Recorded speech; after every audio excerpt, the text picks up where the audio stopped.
On your signs, Christine Lazar is here with The Scoop. When I wrote that, I felt really good about that. It's good. It's good. Yeah. You know, I learned about this on Twitter.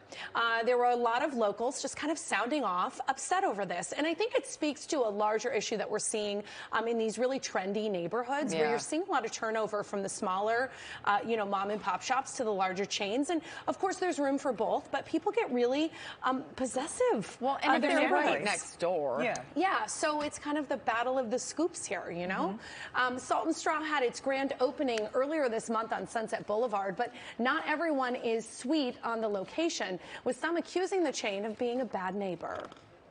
Do you want to sample anything? Michael Book has been serving up his buttery smooth gelato for 17 years here at Pazzo Gelato in Silver Lake, sourcing many of his ingredients from local farmers markets. Refreshing, right? Sunset Junction was once known for its small businesses, but food and drinks writer and Silver Lake resident Esther Sang says that's changed over the last decade. There's lots of chains that have been taking the places of what were occupied by mom and pop shops. It's very much big interest, and it's very much pushing out the local vibe. The latest chain to move in, the popular ice cream store, Portland-based Salt and Straw.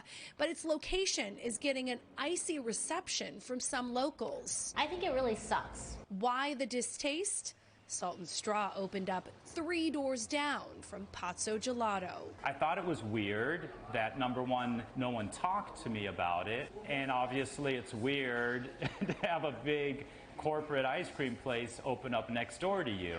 Book says he's happy to go scoop to scoop with Salt and Straw, but he says their mutual landlord has told him his lease will not be renewed when it comes up in 2025. I don't know if there was some sort of agreement with Salt and Straw or not, that they would be the only ice cream shop. The owner of Salt and Straw, Kim Malik, flew from Oregon to Los Angeles to speak with us and dispute this. Do you have any sort of agreement with the landlord that would push Michael out when his lease is up?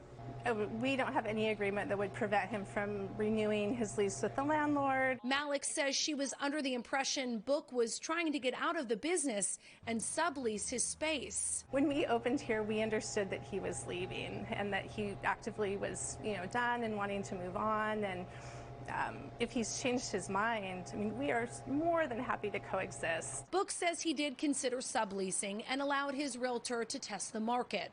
But once business improved as California rebounded from the pandemic, he maintains he changed his mind and sent this email to the management company last September to inquire about extending his lease. I'm hoping that ownership will see that the community really does want me here.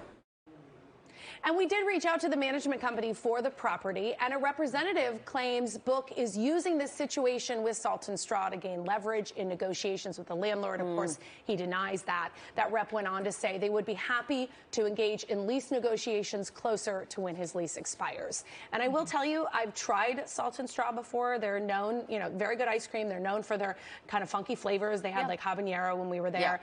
I also tried the gelato, the Greek yogurt. Oh, so good.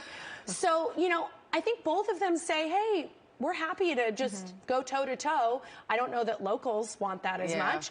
But now we'll just see what happens with the landlord. Yeah. This is not only in Silver Lake. We were just talking about right down the street from where we are right now. We've got a gelato shop and 2 major ice cream shops literally on the same street. So sometimes you crave one, though. Yeah. I agree. So it's true, and sometimes the kids want one and the adults want the other. I think that the owner just felt blindsided, and I think the locals are worrying that this is now going to continue to happen where they see the larger chains come in, and they really have a taste for the smaller ones. Well, and it's sad because so many of these mom and pop businesses had to struggle so badly. Can you imagine being an ice cream shop in 2020? No. I mean, that was really tough. And they survived. And at first he thought, I'm not going to survive. And that's when he said he started looking at subleasing. But now he says he's committed to staying. So we'll see how this plays out.